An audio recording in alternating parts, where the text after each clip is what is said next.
Hi, Ed Egan from Haken Audio here. Today I'm going to be showing an integration between the ContinuuMini and this controller that I recently got from Expressive called the Touche. I found that this controller really marries well with the ContinuuMini. It also marries well with the Continuum. For that matter. In fact, everything that I'm going to be saying today about this with the ContinuuMini equally applies to the Continuum. The Touche, it reminds me of the Mini in the sense that I really like the Mini and the Continuum because they have this really intimate feedback experience. When you're playing it, you feel like the sound is directly under your finger and you can react with it intimately, so that the sound is responding to very subtle nuances that you're doing. And the Touche gives me that same sort of experience. It's really quite lovely. It sends out 4 simultaneous control lanes of information. I've got it oriented differently than one would normally do it. One would normally put it this way in relation to their body, but I've got it set up this way. I just seem to like it well, considering the ergonomics of my situation right here, but it works well. As long as it's a stable surface, the Touche will work well. It has the 4 different simultaneous controls. You have pushing on the bottom on this plate, pushing on the top, and then moving the whole plate to the left or moving it to the right. And what I've done is I've taken those 4 directions and mapped them directly into the EaganMatrix. It's really simple to do with the supplied software that comes with the Touche. I have it interfaced through USB, but it also can work directly through MIDI I/O, and also it has 4 control voltage outputs that are assignable. And that whole configuration for the Touche is saved in a preset.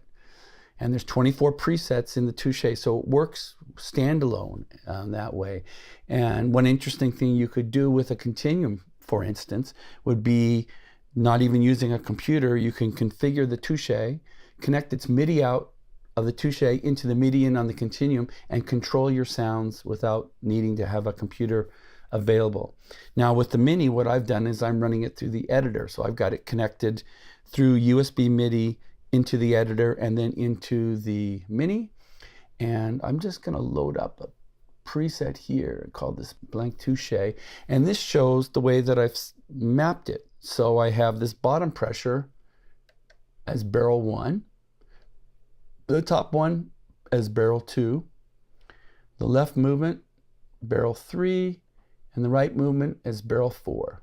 And by doing this standard configuration, this allows me to map any sort of barrel control into any of the EaganMatrix sounds. So it makes it really, really flexible. I have one configuration for the Touche, but it works in different ways depending on how I set up a sound on the EaganMatrix. Okay, so what I'm going to do is open up the editor just to show that quickly. Lia, it's called, or Lia.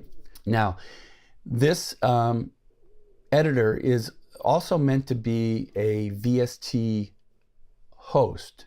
So you can run your soft synths and control them within Lia, and that means that all your Touche interconnections with your soft synths are done on a per patch basis.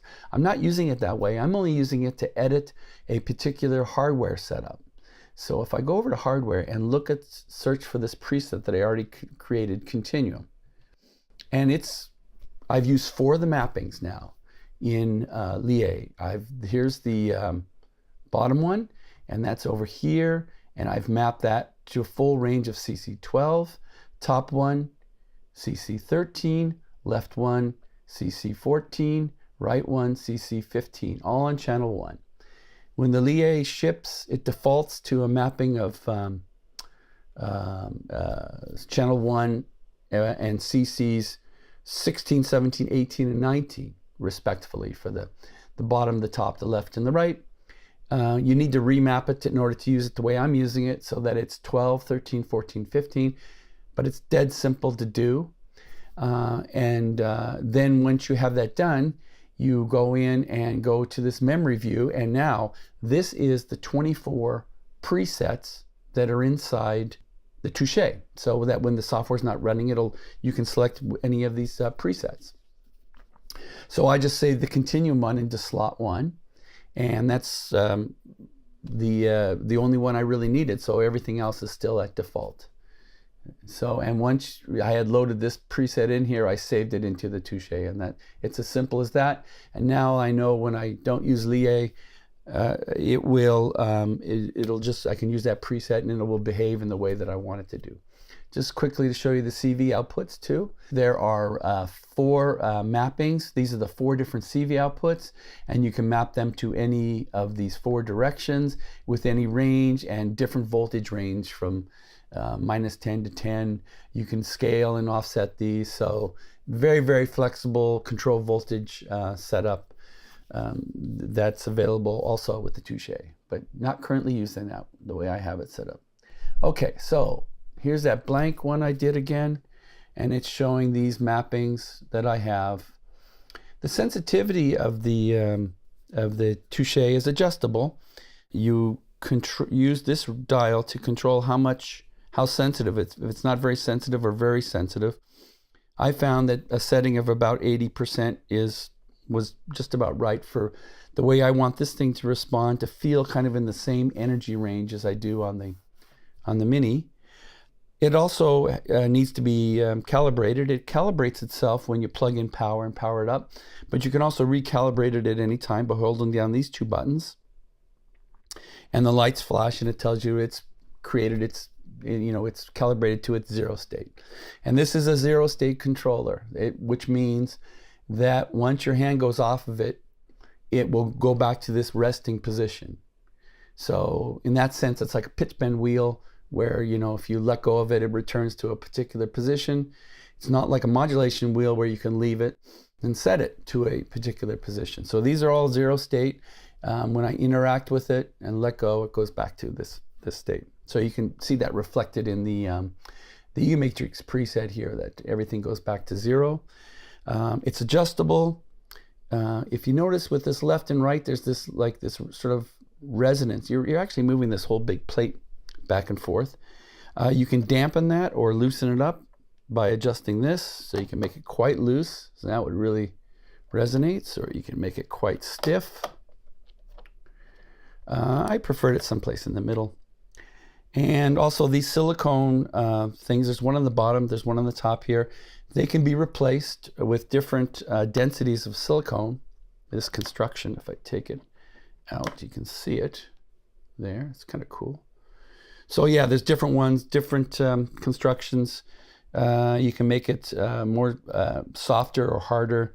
These are called the medium ones, and for me, they just feel fine. So I haven't bothered to change them, anything. So it's beautiful controller. It's extremely well made. It's classy. It's really nice. And the fact that you're touching this wood, it just feels good. It feels really, really nice.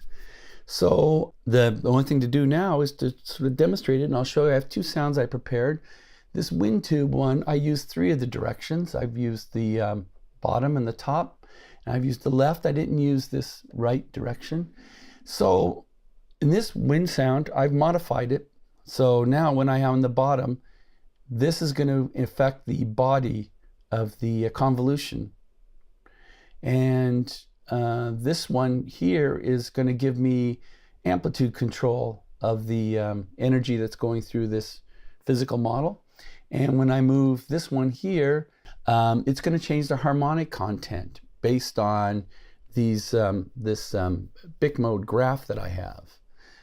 In fact, it's going to modulate between this standard one and then this offset on A. And so this is all programmable within the EaganMatrix. I don't really want to go into any detail in exactly how I've done these mappings. Suffice it to say that what I can do with this linear full 7-bit data that I get in from the 4 values from the Touché, I then can map it, sculpt it, shape it, put it in multiple areas inside the extremely flexible sound engine that is the EaganMatrix. And so I get no sound unless I touch it now. And I get this. So I'm actually getting amplitude changes from the finger and also from here. So it's a combination of those two things. Also, the Y direction is giving me some timbre changes, and I'm getting timbre changes by moving it in this direction too, changing that harmonic. And then I'm getting timbre changes because the body just changes too. So there's this balance of like, you know, how many? 3 or 4, 5 different parameters, all sort of cross-related, and they're all looping back within this physical modeling. So having this additional control for something like this, rather than just the single finger control that I'd have on the Mini, it's a really nice addition. Really, really works well.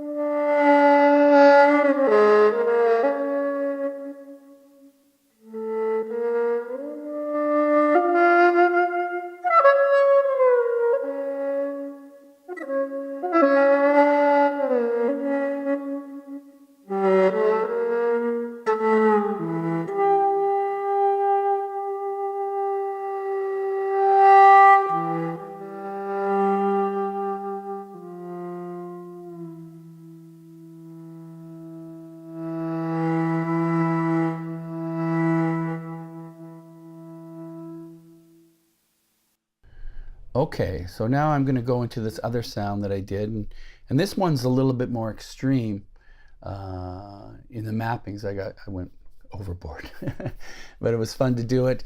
This is a version of the violin, violoncello, bass 2 sound, and I modified it. I added this Big Bank along with the regular violin sound, and also I put a lot of control. I put this whole delay network in it, and now I'm able to do all sorts of really interesting things with the delay line. I can influence the way the delay line is processing the audio data, and I can do that in real time. I have that under my the Touché, under its control, so I can control with the Touché sounds that are going into the delay, that sort of timbre that I'm getting, and then also how that sound gets modified within the loop.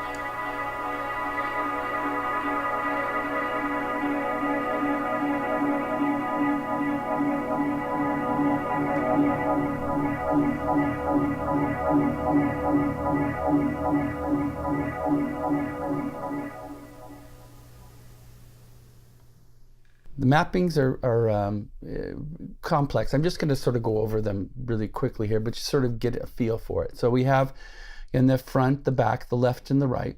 So there's the front and the back and the left and the right. You can see the CC channels. I've got 12, 13, 14, 15, which is controlling barrels 1, 2, 3, and 4. So with the front control, this is doing a formant shift on the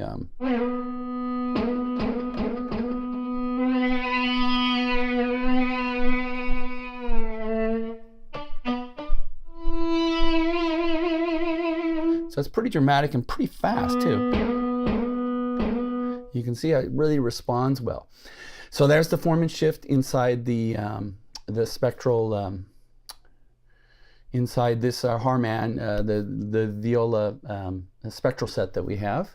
And then the back control is a feedback control in the delay. So the more that you press this, the more you're going to get feedback within the delay system. And it also controls the energy that's going back through the taps in the delay. So I have 4 different, over here to the delay, I have 4 different taps, and these are like my delay line and different ways of coming back in to the recirculation of that delay. So I can control the levels of 2 of the taps with this one. When I go to the left, I control additional control on taps 1 and 2, but also adding 3 and 4. It also changes the level of the Bic bank, so we can hear that first if I just hold a note.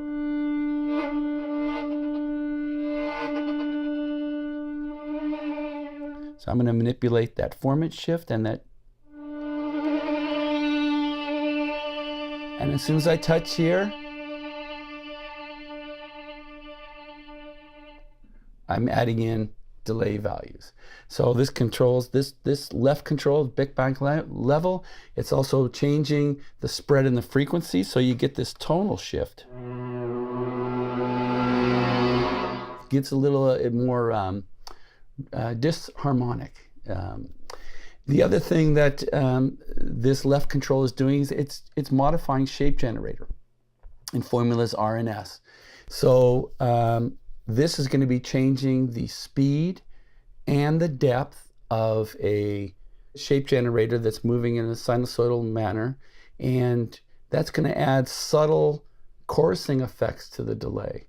So you can hear it here. That's a little tricky there to hear it.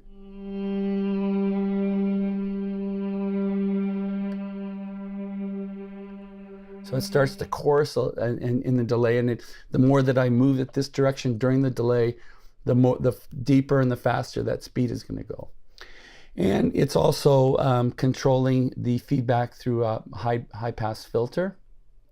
And then on the right direction, the delay filter frequency is controlled. So it's going through a high pass filter, so I can change the if I move it up here,